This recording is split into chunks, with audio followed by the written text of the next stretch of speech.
everybody, and welcome back to Performance on Wheels. Yesterday we reviewed a Fiat 500 Abarth, and surprisingly, we found something smaller. we did. It is actually shorter than a Fiat 500, and it is narrower than a Fiat 500, both by about 4 inches. And the Fiat 500 is one of the smallest cars on the roads in the US today.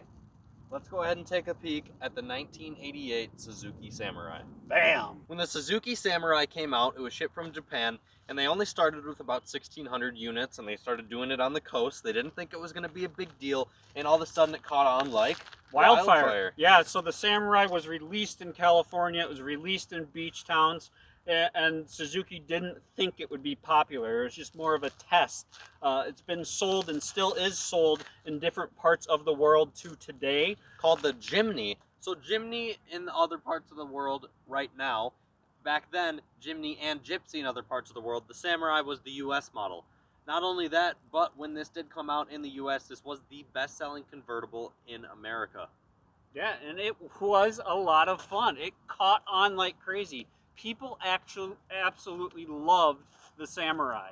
It was over 200,000 units sold, I believe. Yeah. And it was crazy. The thing is, and the death of the Samurai started occurring in 1988. The Samurai actually has a pretty neat history behind it. There's a pretty cool court case and lawsuit surrounding the history and most likely the death of the Samurai in America.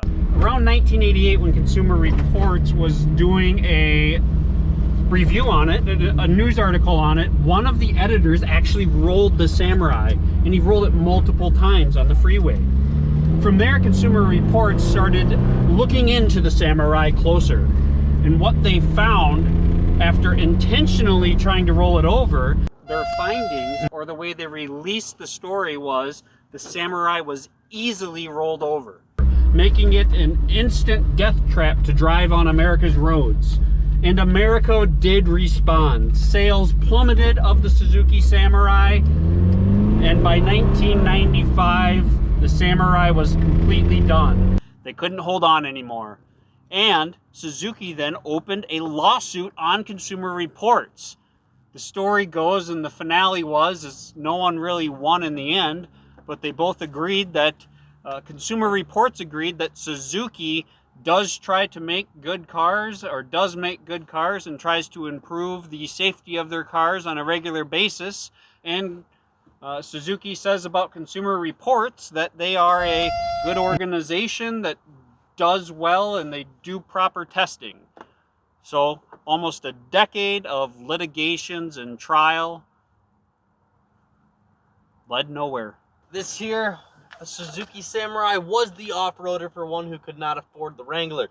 As you can see right here down here, this is 4-wheel drive. This thing was a beast off-road. Not only that, but it was extremely reliable for the price compared to the competitors. That's one of the reasons it did so well.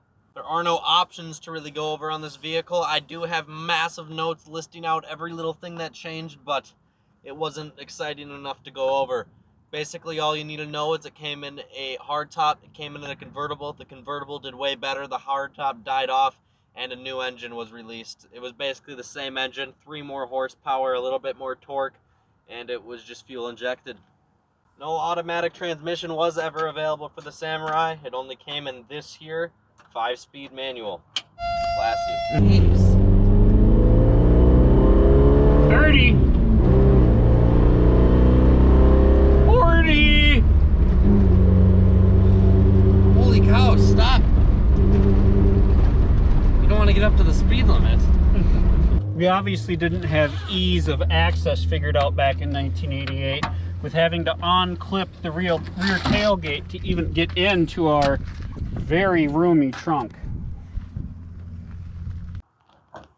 The new Suzuki Jimny is not nearly as a success as this Samurai was. It's kind of a joke in the car world, actually. There's a lot of videos out there of like trying to see how many Jimnys it takes to pull a G63 AMG. So if you want a piece of American history, it's getting harder and harder to find nice examples of the Samurai. However, there are many people that think this is a collector. Even today, a nice example goes for auction, and there's proven to sell at auction for more than that $8,100 starting price. Recently, one sold on Bring a Trailer for $9,100. I have seen a few examples on eBay, top 12, 13 grand. So this is a fun little, no frills, four-wheel drive vehicle. It's funny to think that back in 1988, there was a street legal four-wheel drive vehicle that was produced in the United States that cannot even reach the speed limit. However, you can go buy a side-by-side in today's world that is not street legal in a lot of places, but yet is bigger and faster and more reliable than the Suzuki Samurai was. Another reason the Samurai is wildly popular is because how easy it was to work on.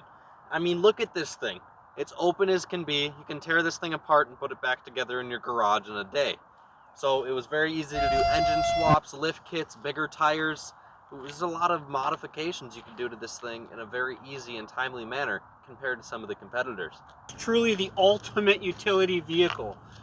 This one we customized back in the day for a receiver spot there, along with the one up front here, where we drilled right into the bumper and made another receiver where we made a mount for our canoe. We towed 16-foot boats with this. We hauled canoes around. It's the ultimate little yard beast as well. Getting in and out of the Samurai is absolutely easy at 6 feet tall. We do have adjustability forward and back in our seats, as well as some reclining.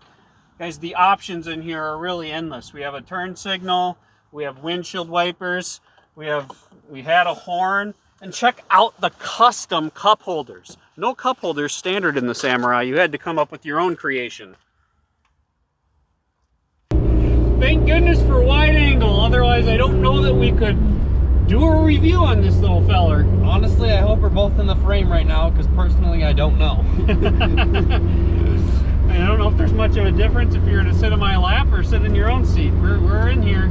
Yeah. We are in here. We just test drove a Fiat 500 A-Bar, which is one of the smallest vehicles on the road today, and this makes it feel big. Yeah, that thing was a limo compared to this, right? Yeah, this is nuts. You want to know what's even crazier? What? A Polaris Razor 1000 Turbo is about 4 inches wider than this. I believe it. And that goes on dirt trails. I believe it. That's... All right, Todd, send it.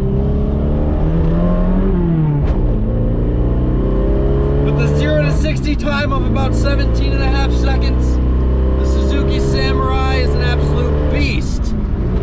3, 2, 1, go!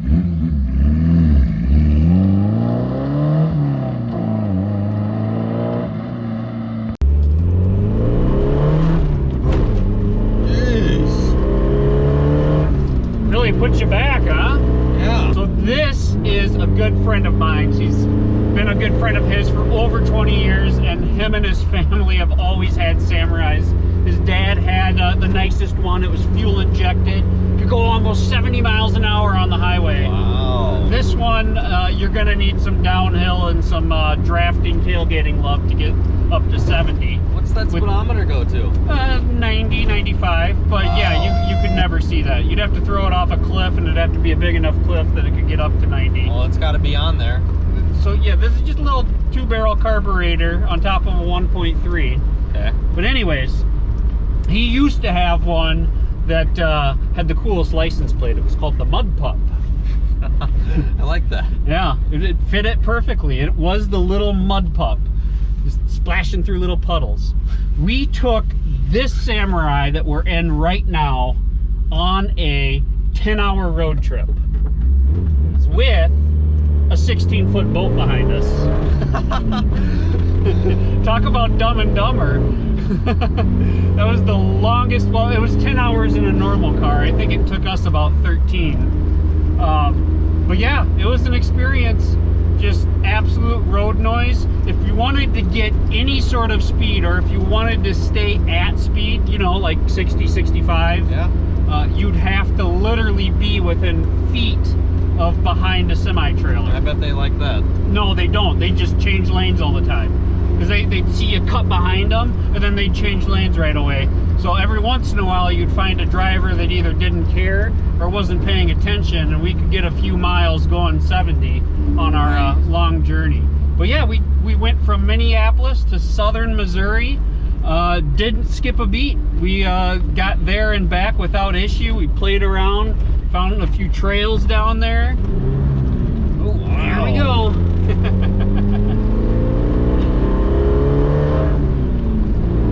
We might be the only two people that have ever taken a road trip in a Suzuki Samurai. Well, I bet you're the only two people that have ever done it with a 16-foot boat behind them. Very possible.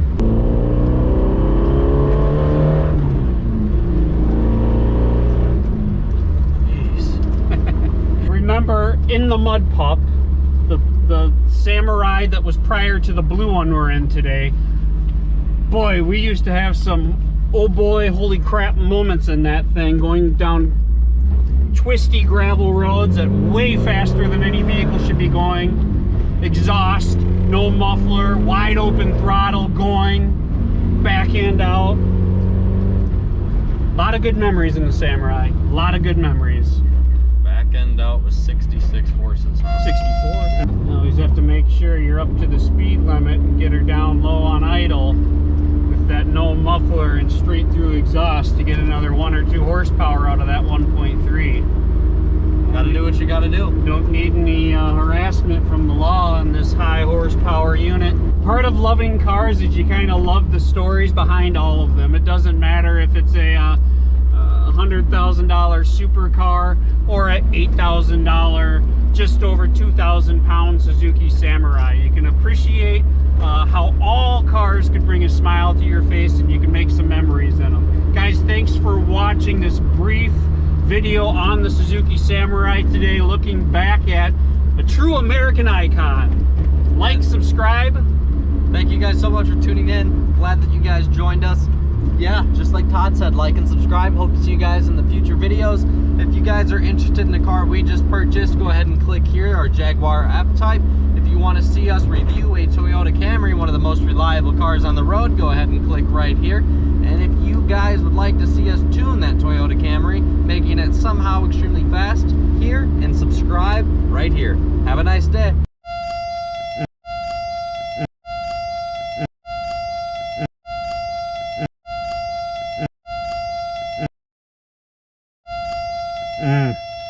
That's pleasant.